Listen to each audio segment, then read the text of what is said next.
I'd like to call this month's meeting of the Historic Preservation Commission to order at 7:32 p.m. If you all please rise for the Pledge of Allegiance. Pledge allegiance to the flag of the United States of America and to the republic for which it stands, one nation, under God, indivisible, liberty and justice for all.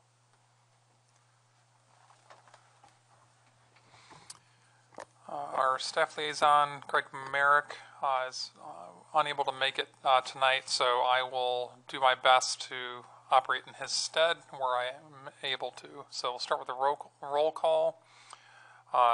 Chairman Chris Brandt, I'm here. Vice Chair Mark Johns. Greg Walther. Here. Sarah Corona. Here. Ann Himes. Here.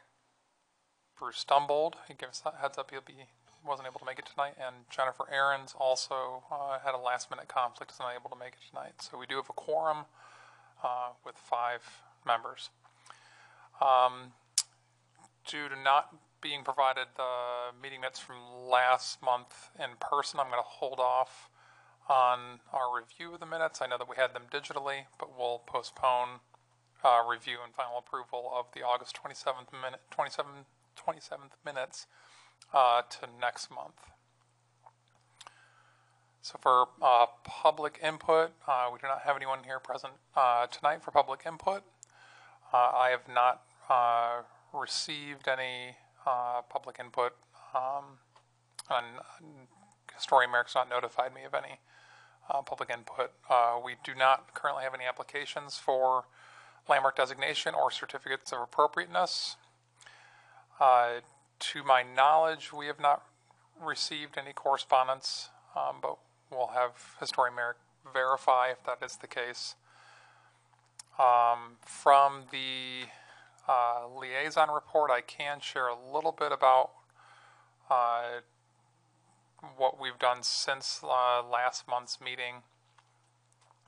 We had a productive meeting with the town supervisor in regards to the Pioneer House and Cobblestone Blacksmith Shop regarding the structural reinforcement of the Pioneer House floor to enable larger groups of visitors to safely go through the house. The town has reached out to the structural engineer who assisted with the assessment of the structure to provide some limited but required structural engineering for the floor reinforcement. I don't know if the town has engaged that structural engineer, but I know that they've reached out to them and I believe received a proposal from them to complete that work. I'm not aware of other items to report, at least from the liaison. I know that they have a little piece of news to share, but I'm going to let Greg share that in person when he's here next month. So next on the for the committees, and I don't know if you've heard anything as far as printing. I know that you were just looking into that since we're ready to go on printing the letters and pamphlets. No, I haven't heard anything. Have you, Sarah? Mm-mm. Okay. And I kind of forgot where we left that off. Did we? I think we were ready to print. We just Right. Yeah, it's just sort of verifying if we Yeah, have the budget I think for it right that's- now, or whatever has to happen as far as funding the So printing. I think we said we were going to look into doing it in-house, Mhm. and then if there were funds to do it elsewhere. Right. So is this something we should try to do over the next month, or what? Yeah, I think that Yes. would be good. And then maybe we could, since we have the form letter, I mean, it's tedious, but at least since we're ready to go, if we can make a form letter for each property owner, because I know we had a couple of like fill in the blanks on the form letter, so we can at least prep those documents as well, and then hopefully be able to print them here over the next month. Do you know who to talk to at the town to find out about printing it in-house? It would probably be including Greg and then the comptroller. and potentially the supervisor as far as verifying if there are funds available currently in this current fiscal year, or if we have to wait for our current budget proposal to pass under the town budget process. Yeah, I thought that Greg was going to champion that cause to see if we could get the town to budget that in for the printing, but maybe that my memories failed me on that, but I thought he was going to look into that. Right, yeah. Okay. Okay, for old business, I do have an update to provide regarding case HPC 2022.10.27. Sorry, yeah, this is case HPC 2022.10.27. And this is regarding the 690 Titus Avenue landmark designation clarification and amendment update. The update I have to provide for that, though it's not fully resolved, the major updates are that the property has been sold to a new owner, and the current pending litigation on the designation clarification process is still being argued in the courts between the two parties, with hopefully a final resolution as far as if an additional hearing needs to be held or if the charges as they currently stand will be dismissed. So that's currently in the courts right now. We hope to provide a more thorough update next month. So that'd be the former property owner and the town of Arundequoit would be the two parties to the case. So was hoping I could have more of an update, but unfortunately that's all I've got. That we did get confirmation that there has been a transfer of ownership, and that there has been some movement with the sort of treading water pattern that's been happening for many months now due to inaction on the current court ruling. So he still got a dog in the fight if he doesn't own it anymore? That's what's being deciphered right now by the court, is whether, because of the property transfer, whether the current suit still stands, or if the suit will be dismissed. So, hopefully, either way, it'll be sorted in the very near future, and then we'll have a clear path forward whether the current designation clarification stands as voted upon, or if we need to hold a final hearing. And all of this was precipitated by due to a mistake on the part of ensuring that proper public notice was given. Right, but alleged mistake on the part of this is sort of just a clerical error, essentially, outside of the direct responsibility of anyone here on the commission. That's essentially where the entire current case stemmed from. So we should have a resolution to that next month. Can I ask a question? The only resolution that the plaintiff is asking for is to reverse out the designation, but since he's no longer the property owner, I don't think that the resolution he contacts is impossible. So it has to be. At least this case has to be nullified, right? Because, but I'm not a lawyer and I'm not the judge in the case. But I'm just, as a layperson, it seems like how could you have a resolution for somebody who doesn't own the property anymore, right? So, but then can they file an addended suit for damages or something else? Like, could this still go on for other things, or is this case only narrow to the designation? That's all I know. Yeah, it only pertains to the designation process. That's it. Yeah. That's what I thought too. Yeah. So, more to report next month, hopefully. We'll have a clear resolution as far as what next steps are, if there are next steps. So, Would it make it easier if we just redesignated it? but that was part of the question at hand in the case, was whether we had to go through the process of publicly notifying and re-going through our previous review and amendment, or whether we didn't. And there was inaction and delay occurring for that case is what sort of led to this long-term sort of treading of water where we're not really able to provide updates. We're not really reviewing anything. We're not reviewing or updating anything pertaining to the designation. So that's why it's essentially been system silence for months. So hopefully we will have a clear resolution, whether it's just it stands as ruled upon by the commission way back in 2022, or if a new public hearing is required by the court. Well, if it's a quick and easier route, because it's more in our control to just redesignate it, why wouldn't we consider that? I don't know. That would be a question for the town attorney. Deal with Well, if we all these redesignate lawyers. it, then we have to notify a new property owner. Right, but we did that all before. We wouldn't have to deal with these lawyers then that stall everything. Because now this guy would have nothing to do with it. The prior landowner would not be involved anymore, I would assume. Well, I think I'm hoping the town just would make the most sense, the logical sense is just to reverse, completely abolish the whole thing like it never happened. As for, I don't know, that's whatever lawyer speak that is, it should be completely abolished like this never happened.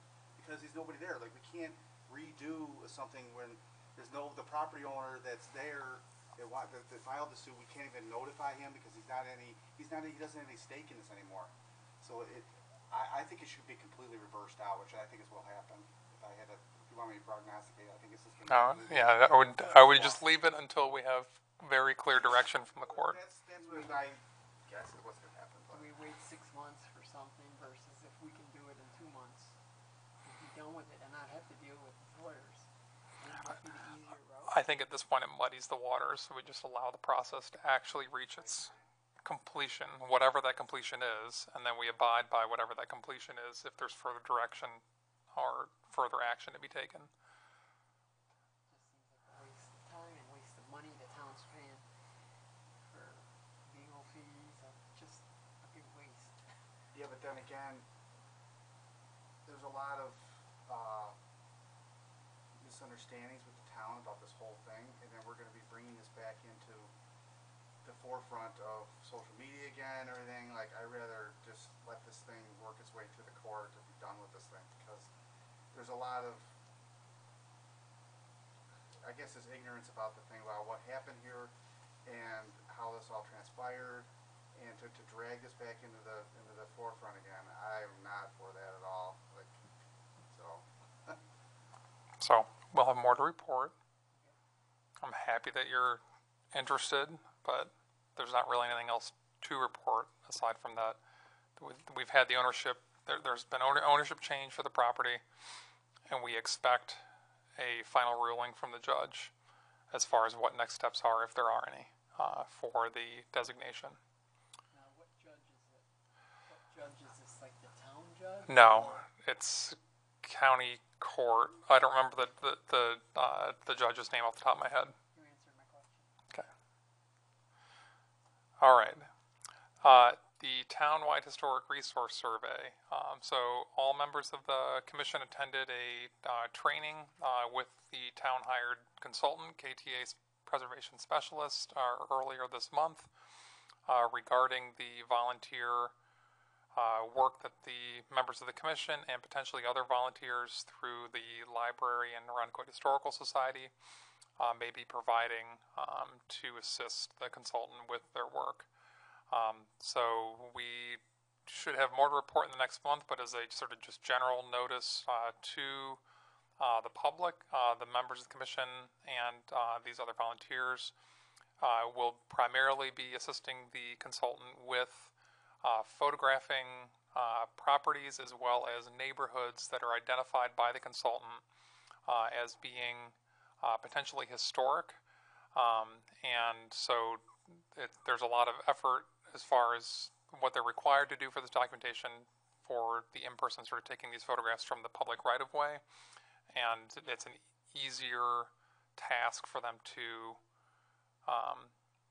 delegate to volunteers. So they're, any member of this commission will likely be assisting in that process. So you may see any number of us here on the commission throughout the town, likely beginning in the middle of October, assisting with taking these photographs from the public right-of-way as part of the townwide historic resource survey.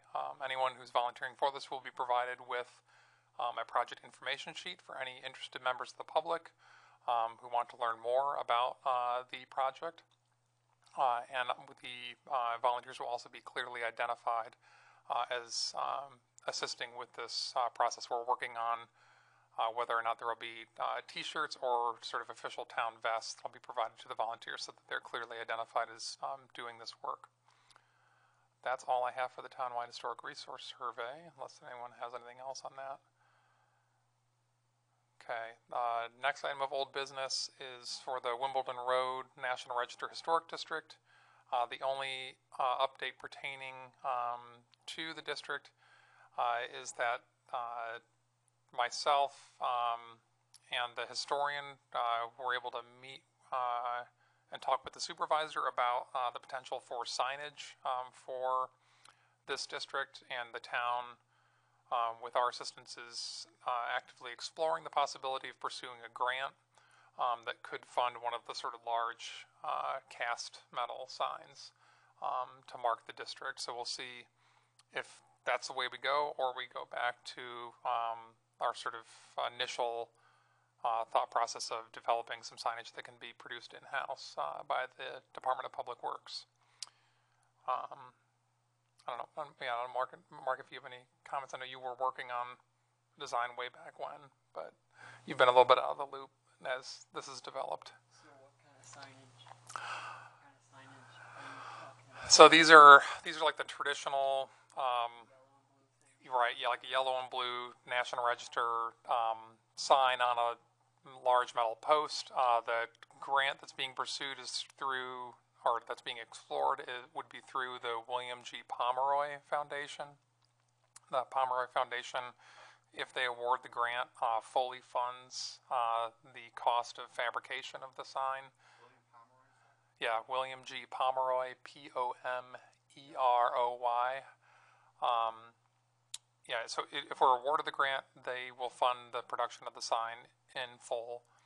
The only thing that then is on our end as far as cost is to provide essentially the concrete in the ground to attach the pole to, and to ensure that we're getting the permissions as far as where it's going to be erected. Since it's being pursued by the town, we're looking at erecting it in a public right-of-way.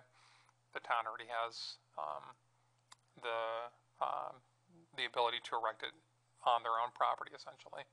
One sign? That's what's not clear, if we can apply for two. The ones that I've seen locally that have been funded by this grant have been a single sign. The sign would go in a public right away? Right. Yeah, so at least where we're exploring right now would be essentially in the tree lawn between sidewalk and street. Is that okay with the town? Preliminarily, yes. Yeah. So we're looking. Are they gonna be okay? Because that's like a snow area, like where plows are and stuff. Like, are they gonna want that in between the sidewalk? You're saying between the sidewalk and the street? Right. It's essentially similar to any of the street signage or. Can I just make a suggestion? Town sometimes goes beyond the sidewalk too. So then you're into somebody's yard, but it still could be town property potentially. Could we put it in there where you're away from the plows, and it could be where somebody would have to probably take care of it, but it would be, say, further away from the street. Maybe they'll usually, I think at least on this street, that sort of strip that's technically in the right of way is pretty skinny on the private side of the sidewalk, so it'd be hard because, I mean, the signs are 2 feet across width-wise, and typically you're sort of erecting it perpendicular to the direction of travel. So either the sign would be overhanging the sidewalk, or it would be technically overhanging someone's private property. But yeah, I guess there'll be more on it, but we're at least exploring the possibility of pursuing this grant an example of a recent sign that went up that was funded by this and would essentially look like what would happen if we were to secure this grant is the Maplewood neighborhood in the city of Rochester recently erected a large cast sign through a Pomeroy grant. So they are very simple. So there's no room for providing the history. It literally just says, it would say the Wimbledon Road Historic District was listed in the National Register of Historic Places in 2024. That's the entirety of the text. They do have other ones. I think they did one for the White Lady's Castle, but that's a different program of theirs that looks at like folklore and local sort of mythology, whereas they have a wholly separate one for National Register listed properties, and essentially your hands are tied. Like you can't add more information. It's literally just name of the listing when it was listed. But it does get you one of those big signs. Can you also, the most simple way to do it, right, is to, the simplistic way is to put the topper on the street sign itself. I've seen that around. Right, I think that's what Mark was exploring, was if we did it in-house, worked with the DPW, and then, Putting on top of it, so it's Wimbledon, just above it, it'll say historic. yeah, we were looking at doing like a sign that's mounted to like the standard unistrut of like the street signs or speed limit signage for the town. But this, if it goes through Pomeroy, they have their whole thing that's cast, and then Bold? Or no? Is it too much to do bold? I think it's probably too much. The question I have about that, so this is our first district. Are we going to want to do whatever we do for this district if more are created? Are we going to want to do the same thing? So my Right. thought is if we do the Pomeroy one now, we would hope to be able to do that for all of them. But is Right. that a possibility? Like, do they give them out that often? Or do we want to create something that can be replicated for all the districts? That's good food for thought. I mean, they do give out a lot of grants. However, yeah, we can't say for certain that they'll be around 15 years from now or something. Yeah. Value of that sign is? That's a good question. Probably, I would guess at least a couple $1,000s for the cast signs. Yeah, I That have is- some, yeah, yeah, Aluminum, right. It's the typical one that has that Mm-hmm. Yeah. rectangular shape. And I think we could, that's maybe worth asking. I have a contact with the Maplewood Neighborhood Association, because they do say in the grant application that if you're awarded the grant, you actually get to see the value of the grant, even though they're still essentially fully funding and they have their own foundry that makes the signs. But if we were able to get from the Maplewood Neighborhood Association, we'd be able to know at least what the value of the sign is, to get a sense of order of magnitude in the event that we weren't able to secure grants for that type of signage over and over again. So do they provide the sign or just give you money to get the sign made? They're a whole one-stop shop. They give you the grant, and then their subsidiary, that's a foundry, makes the sign, and they ship it to you. And then the only thing you have to pay for is what it gets attached to. So we could still get signs made from that place, independent of a grant.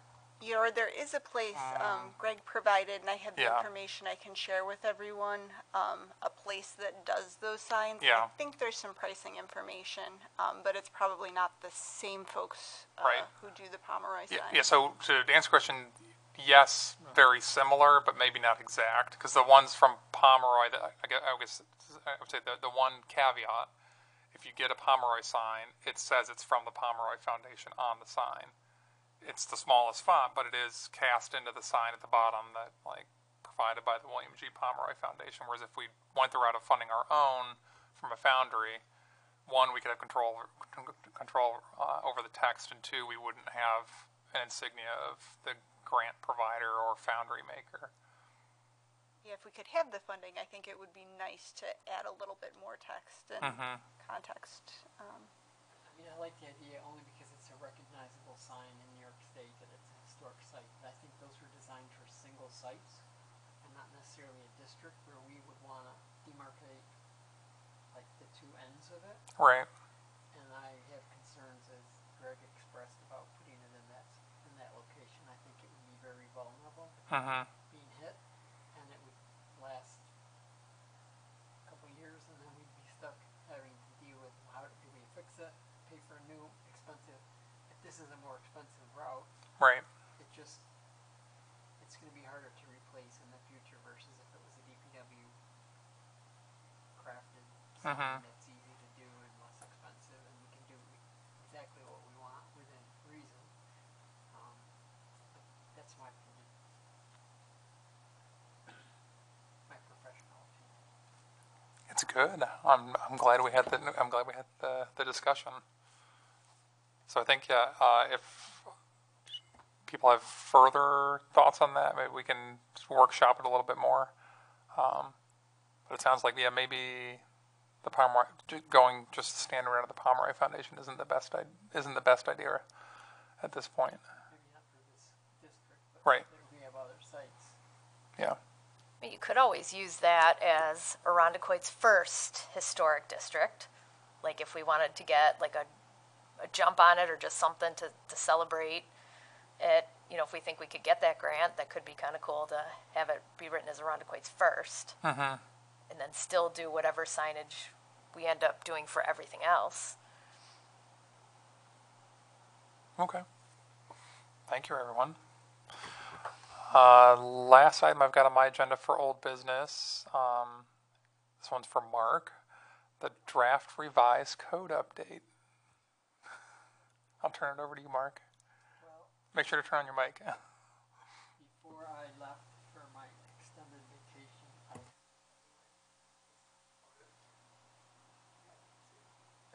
sorry. Before I left for my extended vacation, I had completed all the hand markups. You had given me the stack, the 3-inch stack of documents. I had gone through all those, addressed them all, and where I had questions, I had noted it in the text of the code. Then, like 2 days before I was to leave, you sent me another email with a lot more edited versions of it. And I haven't been able to go through it. I quickly went through it, and it looked like many of them were already printed out, and I had addressed them already. But I want to make sure that I went through all of them, so I just have to do that yet. But it's probably even good to go now if it had to. But it's in the. I hope it's been saved. On the drive. Yes, Okay. I was working directly in that, so Okay. it should be there, right? Have you checked at all, or?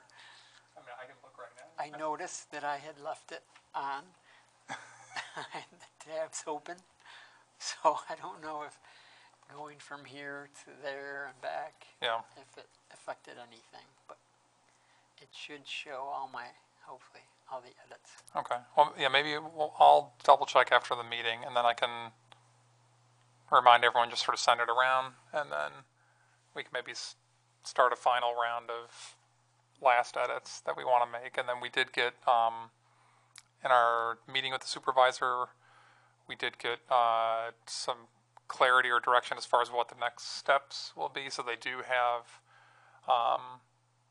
a town hired consultant who's overseeing the entire town code update process.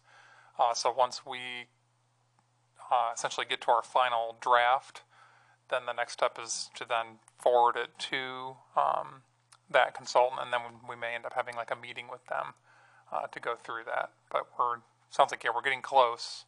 I'd just like everyone to maybe get eyes on it one last time now that we've compiled everything, and then do a handoff to the code rewrite. You want to wait till I go through that last email you sent before you distribute it? Yeah, You can why don't we do check that? to see and let me know if the changes aren't there. I'll Okay. freak out. if they're not. Okay. So that's all I have under old business. And then, just our sort of last item for good and welfare. I'll just open up to fellow commission members if there's anything you'd like to share or make fellow commission members aware regarding anything with town history, local going-ons.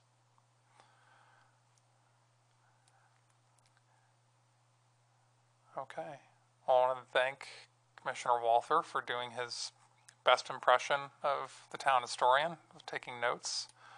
But can, I think I'm a little more bald than he is, so. can I get a motion to adjourn at 8:02 p.m.? I make a motion. Motion to adjourn. Okay, Second it. second. So we have, all in favor? Aye. Thank you, everyone. This meeting is adjourned at 8:02.